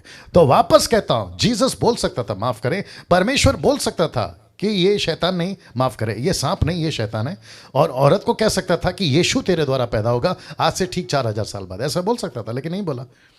उसने कहा तेरा, यानी कि सांप, शैतान को कहा तू सांप है, और स्त्री को कहता है कि जो बीज तेरे अंदर है वो यीशु, जो कि 4000 साल बाद आने वाला था। अब आप सोच के देखिए, तो ऐसी भाषा को पकड़ना होगा ना। इसको देखिए, मत्ती 3:21 में, बहुत ध्यान से देखिएगा, उसका सूप उसके हाथ में है, वह अपना खलिहान अच्छी रीति से साफ करेगा, अपने गेहूं को तो खट्टे में इकट्ठा करेगा, परंतु भूसी को उस आग में जलाएगा जो बुझने की नहीं। अब आपको पता है, ये इतने से वचन में यूहन्ना बपतिस्मा देने वाले ने टोटल मैसेज दे दिया कि यहां चर्च है, खलिहान का मतलब चर्च है, सूप का मतलब है कि यीशु न्याय लेकर आएगा, और लिखा है कि गेहूं यानी कि बॉर्न अगेन ट्रू क्रिश्चियंस, और भूसा मतलब ऐसे लोग जो परमेश्वर को नहीं जानते। टोटल एक ही वचन में टोटल बातें आ गए, सूप, खलिहान, गेहूं, भूसा, ऐसे पढ़ना है। जब आप ऐसे पढ़ते हो, आपको दूध का दूध, पानी का पानी हो जाता है। उत्पत्ति 1:14 में देखो क्या लिखा है। लिखा है, परमेश्वर ने कहा दिन को रात से अलग करने के लिए आकाश के अंतर में ज्योतियां हो और वे चिन्ह हो। इसका मतलब है साइन। साइन इसको कहते हैं कि परमेश्वर ने शुरू में ही पृथ्वी को अंत करने का चिन्ह रख दिया था। जिस दिन सूरज काला होगा, जिस दिन चांद लाल होगा, जिस दिन तारे गिरने लगेंगे, जिस दिन पृथ्वी डोल उठेगी, समझ जाना कि यीशु आने वाला है। तो इसको कहते हैं कि चिन्ह। ये कौन सी भाषा है? ये बाइबल की भाषा है भाई। जबकि यहां क्या लिखना चाहिए था कि मैं सूरज बना रहा हूं अंत के दिनों के लिए, मैं चांद बना रहा हूं अंत के दिनों के लिए, मैं तारे बना रहा हूं अंत। ऐसा नहीं लिखा। कहता है कि आकाश में ज्योतियां रखूंगा ताकि वो चिन्ह के रूप में ठहरेंगी। जैसे यहूदियों ने पूछा हमको चिन्ह दिखा, तो यीशु कहता है योना को छोड़ मैं दूसरा चिन्ह नहीं बताऊंगा। योना का मतलब पता है ना, जिसके पेट में, माफ करें, मछली के पेट में योना था। फिर मूसा ने सांप को लटकाया, वो चिन्ह, यानी कि यीशु क्रूस पे लटकेगा। See the language of the Bible. क्या इतने मैच्योर हैं हम आज? क्या इतने परफेक्ट हैं हम आज कि ऐसी भाषाओं को हम टक टक करके पता लगा सकें और खुद को भी इक्विप कर सके, दूसरों को भी इक्विप कर सके? अब इसको देखिए 17 का 1 से 2 तक में। अब यहां पे क्या क्या देखिएगा, लिखा है, फिर उसने अपने चेलों से कहा, हो नहीं सकता कि ठोकरें ना लगे, परंतु हाय उस मनुष्य पर। यह मनुष्य कौन है? प्रभु का सेवक, जिसके कारण वे आती है, जो छोटों में से, छोटे मतलब कलीसिया की बात हो रही है, यीशु के लोगों की बात है, ठोकर खिलाता है, उसके लिए भला होता। लाल में जितना रखा है उसका मतलब कोई ना कोई है, ठीक है ना। भला होता, भला का मतलब क्या है? वो कभी पास्टर बनता ही नहीं क्योंकि गलत सिखा रहा है आजकल। वो कभी बिशप अगर बनता ही नहीं तो उसके लिए भला होता क्योंकि बिशप बनकर गलत सिखा रहा है। वो कभी अपोस्टल प्रॉफिट बनता ही नहीं क्योंकि उसके लिए भला होता क्योंकि आजकल उल्टा सीधा कर रहा है। लिखा है चक्की का पार्ट उसके गले में लटकाया जाता है, मतलब ये पाप से कभी छूटता नहीं क्योंकि चक्की का पार्ट बोझ दर्शाता है। लिखा है समंदर में डाल दिया जाता। इसका मतलब है समंदर बोले तो नेचुरल समंदर नहीं, बात हो रही है संसार की। वाह, सी, ये है उसकी भाषा। कोई चक्की का पार्ट कभी किसी के गले में नहीं डाला गया, किसी को समंदर में नहीं छोड़ा गया। यह बात है परमेश्वर के लैंग्वेज की, इस तरीके से बात करता है ना। इसको देखिए 10 का 19, माफ करें, लूका 10 का 19। देखो मैंने तुम्हें सांपों, ब्रैकेट में शैतान और उसकी सेना, और बिच्छुओं को रौंदने का, शत्रु की सारी सामर्थ पर अधिकार दिया है, किसी वस्तु से तुम्हें कुछ घटी नहीं। बिच्छू किसको बोल रहा है पता है? दुष्ट आत्मा को। सांप किसको बोल रहा है पता है? शैतान और उसकी सेना। ये उसकी लैंग्वेज है। क्या कभी पता लगाया था? ऐसे पढ़ना है। अब इसको देखिए बहुत तैयार हो जाइएगा। आपने कभी ये चित्र, जिसको कहते हैं the old skin and the new skin and the old wine and the new wine, कभी सुना था? ये यीशु की भाषा है। यीशु को दरअसल बोलना था ओल्ड स्किन मतलब संसार पुराना, नया स्किन मतलब नया विश्वासी, ओल्ड वाइन मतलब पुराना बातें या पुरानी व्यवस्था, न्यू वाइन का मतलब है अनुग्रह, यानी कि नई बातें, यीशु की बातें। तो आप इसको देख लीजिए, वचन क्या कहता है देखो। लिखा है नया दाखरस पुराने मशकों में नहीं बढ़ते, क्योंकि ऐसा करने से मशके फट जाते हैं, दाखरस बह जाता है और मशके नाश हो जाती है, परंतु नया दाखरस मतलब पवित्र आत्मा, मतलब यीशु का मिशन, मतलब यीशु की बातें, मतलब परमेश्वर का राज्य नए मशकों में बढ़ते हैं, मतलब नया विश्वासी, नया व्यक्ति जिसको मैंने नया किया है, जो संसार से कट गया है, संसार से अलग हो गया। लिखा है भरते हैं ताकि दोनों बचे रहें। ओ दोनों बचे रहें। ये है बाइबल की भाषा। क्या कभी ऐसे पढ़े थे? पढ़ना चाहिए, पढ़ना चाहिए। अब ये चित्र से आप लोग वाकिफ होंगे। ये चित्र आपको सभी को पता है क्या है। ऊपर देख लीजिए, 5 कुंवारियां जा रही हैं तेल लाने के लिए। बाकी जो कुंवारियां हैं 5, वो अपनी तैयारी कर रही हैं। मत्ती का 25 का 1 से लेकर आपको पता होगा। इससे क्या सीख सकते हैं पता है? जो कि आपने देखा होगा। इसलिए यीशु कहता है 10 में, कहता है जागते रहो, सतर्क रहो। ये मैसेज क्या है? जबकि यीशु को डायरेक्ट बोलना चाहिए था, हे 50% क्रिश्चियन तुम लोग जो है ना सोते रहोगे, हे 50% क्रिश्चियन तुम लोग है ना तैयार होगे, ऐसा बोलना चाहिए था। लेकिन नहीं बोला। एग्जाम्पल किसका दिया? 10 कुंवारियों का। ये भाषा है बाइबल की, हमको समझना होगा ना। माफी चाहता हूं, टाइम हो रहा है। The book of Daniel and the book of revelation, आपको पता है, आपको पता है, ऐसी ही भाषाओं में बातें की थी। वो चाहे डैनियल के टाइम का यीशु हो या जॉन द बैप्टिस्ट कह रहा हूं, या होना द डिसाइपल ऑफ जीसस, उसकी बात हो, दोनों ने ऐसा ही यीशु को देखा। आप देख लीजिए, आपके सामने रखा है मैंने, बाइबल में है ना। ऐसा ही यीशु को देखा। दिवटों के बीच में पैर पीतल के, आंख से आग निकल रही है। ये क्या कहते हैं ना, फुटका बांधा हुआ है, वस्त्र सफेद हैं, सर के बाल से लेके पैर तक सफेद सफेद, पवित्रता को दर्शाता। ये बाइबल की भाषा है। ये बाइबल की भाषा है जिसको समझना होगा। नहीं तो अगर आप ऊपर ऊपर पढ़ोगे बेड़ा गर्क कर जाओगे और ऐसे ऐसे डॉक्ट्रिन बना दोगे जो कि गड़बड़ कर जाएगा। डैनियल का सपना, आप ये फोटो देख लीजिए जो कि मैं डैनियल के टाइम पे बता चुका हूँ। सर पे गोल्ड सिल्वर वाला सीना, जो पैर है थाइस ब्रास के, और आपका पैर जो कि आयन और क्ले दर्शाता है कैपिटल, 10 कैपिटल को रोम का। फिर उसके बाद में बेबीलोन है, फिर मादी फरसी है, ग्रीस है। ये सब किस पे बात कर रहा है? इसको कहते हैं बाइबल की भाषा, इसको कहते हैं लैंग्वेज ऑफ द बाइबल। क्या नहीं समझना चाहिए? समझना चाहिए। पवित्र आत्मा को एक बार कबूतर कहते हैं और फिर उसी पवित्र आत्मा को एक बार कहते हैं जीभ। ये किसकी भाषा है? बाइबल की भाषा है। प्रभु कहता है मैं उतारूंगा पवित्र आत्मा को कबूतर के रूप में। क्यों? तो क्या पवित्र आत्मा कबूतर है? आजकल आप देख सकते हैं बहुत सारे पेंटिकॉस्टल कैरिस्मेटिक मीटिंग में आपका जब भी रिवाइवल, पावर कॉन्फ्रेंस, इसमें तो पवित्र आत्मा को कबूतर ही रखते हैं। मैं बिल्कुल उसके फेवर में नहीं हूं। मैं तो कहता हूं नहीं रखना चाहिए, क्योंकि परमेश्वर अभी आपको समझाने के लिए सारा लिया है। अब आप सोचिए, यीशु मसीह के ऊपर किसके रूप में उतरा? कबूतर के। तो क्या है? ये भाषा है बाइबल की। लेकिन मूर्खता देखो आज लोगों की, पवित्र आत्मा को कबूतर बना दिया है। वाह। और जीभ जब 120 के ऊपर उतरी थी तो जीभ तो कहते टंग्स टंग्स टंग्स, बोला जब तक टंग्स में बात नहीं करोगे पवित्र में। ये एक अलग बेड़ा गर्क है। ऐसों के साथ में इनको जोड़ना ही पड़ेगा। फोटो देख लीजिए। ये यीशु की भाषा है। क्या कहते पता है? कहता है झूठे भविष्यवक्ताओं से सावधान। तो ये कौन है? यीशु के नजर में ये भेड़िए नहीं है, ये झूठे भविष्यवक्ता है। लेकिन देखो यीशु इनको भेड़िया बोल रहा है। कहता है झूठे भविष्यवक्ताओं से सावधान रहो, जो भेड़ों के भेष में तुम्हारे पास आते परंतु अंतर में फाड़ने वाले भेड़िए हैं। यही भाषा पतरस ने, माफ करें, पौलुस ने इस्तेमाल करी। वो कहता है 10 का 29 में, मैं जानता हूं कि मेरे जाने के बाद फाड़ने वाले भेड़िए तुम में आएंगे जो झुंड को ना छोड़ेंगे। ये किसकी भाषा है? ये बाइबल की भाषा है। क्या ऐसे पढ़ते हैं हम? पढ़ना चाहिए, पढ़ना चाहिए। इस तरीके से यीशु बात करते थे ना। इसको देखिए, मैं समाप्ति पे आ रहा हूं। अब आप सोच रहे होंगे ये क्या है। यहां टोटल 6 बातें। कितनी बातें? 6 बातें। मैं रख देता हूं। सबसे पहला लिखा है, यदि कोई उस नेव पर सोना चांदी बहुमूल्य पत्थर, ये हो गया ऊपर जो लिख रहा है, सोना चांदी और डायमंड्स, ये हो गया। बट नीचे क्या लिखा है मालूम है? काट घास फूस, ये है जो जल रहा है ना, क्योंकि पवित्र आत्मा आएगा, न्याय आएगा, इन सब को जलाएगा। लेकिन बचेगा क्या पता है? सोना चांदी हीरा। ये क्या है? मिनिस्ट्री। ये क्या है? मिनिस्ट्री। तो एक्सक्यूज मी, आज हम नहीं दिखते सोना, लेकिन हमारी मिनिस्ट्री सोने जैसी। आज हम नहीं दिखते चांदी, लेकिन हमारी मिनिस्ट्री चांदी जैसी। आज हम नहीं दिखते डायमंड, लेकिन हमारी मिनिस्ट्री डायमंड जैसी है। लेकिन जिसकी दिखती है ना सोना चांदी डायमंड, वो निकलेंगे घास फूस और लकड़ी। Can you believe this? मेरी मुसीबत है, मैं क्या करूं, आगे बढ़ना पड़ेगा।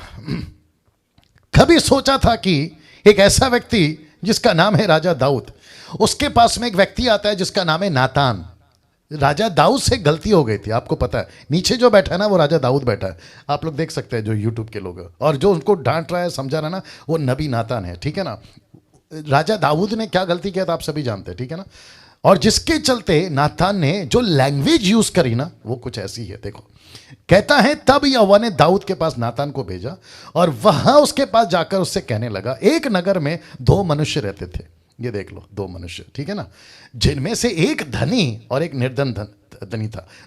धनी निर्धन था। धनी के पास तो बहुत सी भेड़ बकरियां और गाय बैल थी। और फिर उसके आगे लिखा है कि जब पार्टी का टाइम आया, क्योंकि उसके घर में रिश्तेदार आए थे, तो जिसकी एक थी ना, दोस्त ने क्या किया पता है, जिसके पास बहुत थी उसमें से नहीं लिया, लेकिन बेचारी जिसके पास एक थी उसका ही उसने कत्ल कर दिया और पार्टी किया।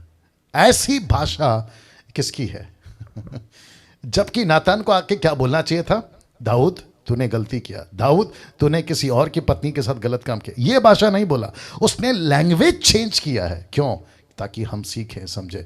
तो वापस कहता हूं कि बाइबल को समझने के लिए, बाइबल की भाषा को समझने के लिए आपको सही अगुवे, लीडर चाहिए।